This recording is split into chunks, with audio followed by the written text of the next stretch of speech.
Shalom Aleichem. This is a tribute to Harav Meir Yehuda Yisrael ben Harav Mordechai Harlik, Oliver Shalom, known as R Meir Harlik. R Meir Harlik was a mashbak by the Rebbe Meshamesh B'Kodesh. He assisted the Rebbe in so many different ways. R Meir, who I knew personally, and happens to be that his daughter, his oldest daughter, Chayasara, may she be well, is married to my youngest brother, Fivish. Rebbe Meir was born in 1936 in Switzerland. He came with his parents, Reb Mordechai Harlik, to New York in 1940. They settled in Borough Park at the time. At the time also, Mordechai's wife's parents, the name was Beck. They lived in Borough Park. They came here in 1932. They were Belzer Chassidim. They davened in a local shtibel that was called Sfas Emes, which originally I think was Ger, but then became Belz. I think the shul was in the near 12th Avenue and at 43rd, 44th, somewhere over there. Anyway, they came here, and they were, the Mordechai was a Chartke v'Chassid, and he would happen to be his uncle was R Meir Shapiro, the one who started Daf yomi, because his mother was the older sister of R Meir Shapiro. His sister, his wife was the older sister of R Meir Shapiro. Be that as it may, he came here and right away he was hired as a Rav of a Beis David Shul in Crown Heights on Rogers Avenue, Rogers and President or so. And he was a Rav, a Paisik, and a Chassidish Yid, and a Chassid in America of the Frierdiker Rebbe and the Rebbe. He met the Frierdiker Rebbe in Vienna, Rebbe Mordechai, and had private conversations and yichidus and different things about communal things and other things. And when he came here, he continued that relationship. Rebbe Meir was a young boy. He entered the Lubavitch Yeshiva in the 1940s. I believe in 1946, in the register of the yeshiva, you see his name there. And he saw the Frierdiker Rebbe as well because of his father, who went into Yechidus. He saw the Frierdiker Rebbe. And he grew up in an environment of Torah and Chassidus. Reb Mordechai, not only was he a Chartke v'Chassid, he was also like a gabbai for a while of the Chartke v'Rebbe. So you're talking about yichus of Chassidish blood, Rabbanish blood, with great people, R Meir Shapiro and others.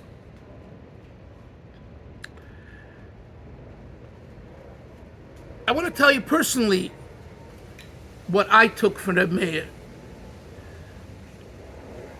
When we left on Shlichus in 1984 to California, so I would come back maybe once a year, and whenever I came, I said Shalom Aleichem as the years went on, and then sometimes I wasn't here for a while, and when I saw Rebbe Meir Harlik, he says, "Nu, was kommst zum Rebbe?"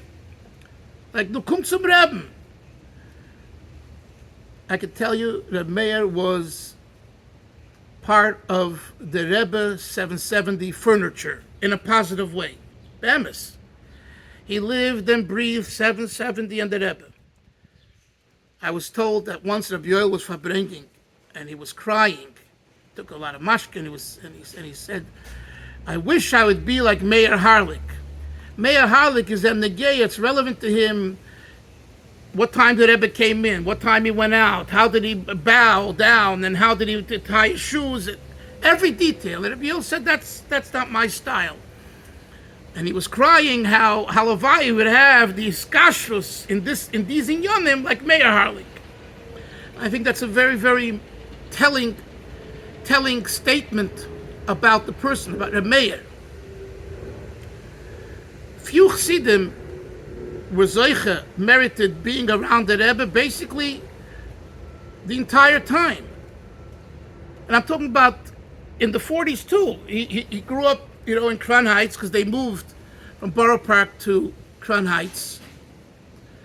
And the Rebbe would come into the base medrash, and again, I know he was a young boy and was davening with his father. Talking about that, the Shabbos of Sheva Brachas, his father wanted him to daven in a shul. And Meir said, there's a Fabrengen, and he doesn't want to miss the Fabrengen. So his father was in Yechidus, and he asked the Rebbe about it, and the Rebbe said, Lozim Zayin in 770, let him basically daven with me and be at the Fabrengen, and by Nacht, that night, make a B'lava Malcolm, invite the Chosan and Kala. Another thing that I heard was that at that time, the Chassanim went out of town, and the Meir wanted to stay in town. He didn't want to miss a Fabrengen. He didn't want to miss a mincha. He was at every mincha, at every ma'ariv, at every shachris. 365 days, 24/7. So the Mordechai was talking to the Rebbe. His father was talking to the Rebbe, and he said, I'd like my son to go out of town to like all the other chsanim. So the Rebbe said, Ich ken him, soll sein da. I know him. He should be here. The Rebbe, as we say, knew his customers, and he knew Reb Meir's, his kashrus, his tzimoyin. And there was a time when the Rebbe wanted to know if he went to the oil on a certain day the year before. And Rebbe Leibel Grona didn't know, so the Rebbe suggested to Rebbe Leibel to ask Meir Harlik, because Meir has it written down, because Meir kept the duch. Some of it, much of it, I don't know, is published, but he kept the duch of when the Rebbe went in and when he went out, and he went to the oil, v'chulu, v'chulu. But this isn't just what Rebbe Meir stood for. I was told that one Rosh Hashanah, probably in 1972, 73, after the Rebbe's minyan, he went upstairs, and the minhag by Lubavitch Chassidim is to daven more bariches, it's Rosh Hashanah night. And one of the children was there with him, and he noticed his father was crying profusely. So he asked him, what's going on? Is everything all right? So he said, yeah, everything is all right.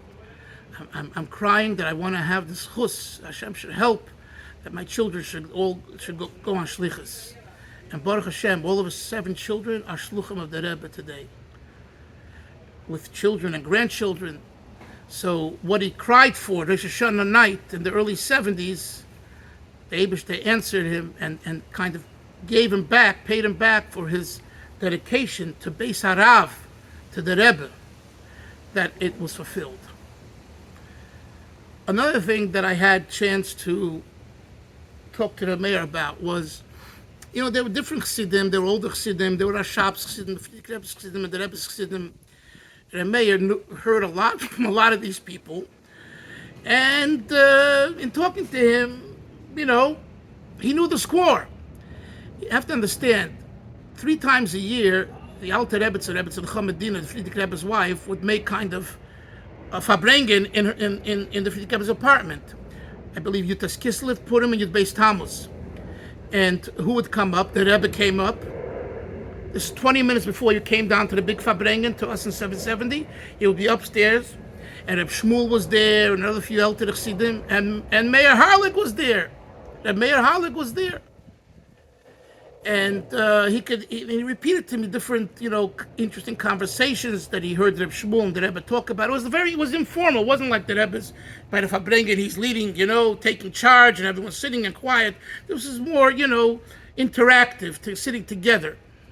And it was an honor of honoring his mother-in-law, which, wanted to have, Fabrengen in her house in honor of Yutas Kislev, her husband, and the Rebbe honored her by coming up and participating.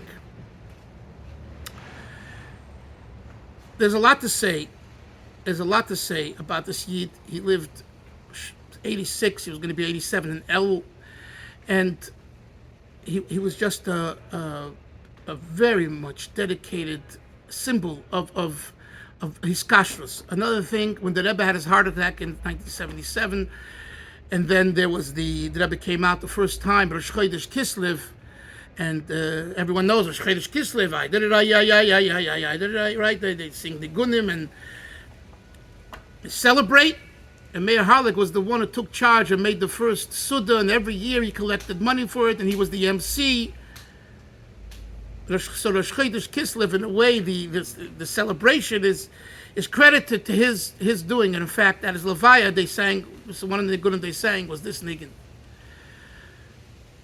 Also, Chav Ches Sivan, the day the Rebbe came to America, R Meir was the first one to make a Fabrengen, and the Rebbe gave a mashke for it, and the Rebbe told him to announce it, and he announced it. He said, this is the day when the Rebbe came to America, and the Rebbe turned to him, and the Rebbe said, Ishu Beisai. In other words, he and his wife, not only did he come, but the Rebbe came with his Rebbetzin. But he put that Chav Ches Sivan Fabrengen on the map. So he was all about his kashrus. All about the Rebbe, really. And, you can have a Mashpia, a Maskil, an Ovid, a Bal Nigler, a Rav, a Shliach, all gewaldige great things. But to have someone who is so, immersed, really immersed, with the sweat of 770, this is a shtick 770. It's a shtick Rebbe 770. And there were times the Rebbe asked him to do private things for him. I think once to bring Shmura Matzah to someone at the airport. He was around. So when he was around, he was Meshamesh the Rebbe in any way. I believe he also held, the candle at Havdalah, Keshal Bracha. So there's many schusim, and we wish the family only Yiddish Nachas and only Simchas, especially his dear wife, Rabbi Tzipayra, who I know personally is such a special woman. She herself comes from a Rebbeisher family, so she should be gesund and only have simchas from her children, grandchildren, great-grandchildren, and ultimately we should see Mashiach now. The return of R Meir Yehuda Yisrael. He was named Meir Yehuda after R Meir Yehuda Shapiro, after R Meir Shapiro, who had two names, R Meir Yehuda. And he was named Yisrael after the great tzaddik, the Chartkaver Rebbe Rebbe Yisrael, was named after the Ruzhner, the Heilige Ruzhner Rebbe Yisrael of Ruzhin, Yisrael Friedman of Ruzhin. So R Meir Yehuda Yisrael ben Reb Mordcha should bring Mashiach, should go to the Rebbe's door, because I know that's where he's going to be found. He's right now being Meshamesh the Rebbe up there. That's for sure. There's not even a question. And he should make it happen. It's a few days before Gimel Tammuz, right? Today is Tuesday. Gimel Tammuz is Thursday. So the mayor, please go and bang that door and tell Rebbe already, come down. It's time, Mashiach. We need you. And should be the kitzn around Sheikh Ne'afa, who beteicham, with everyone else, with Gili HaMashiach, Mamish now, in Nasimchas Dikoifen, L'chaim, L'chaim, U'levrocha.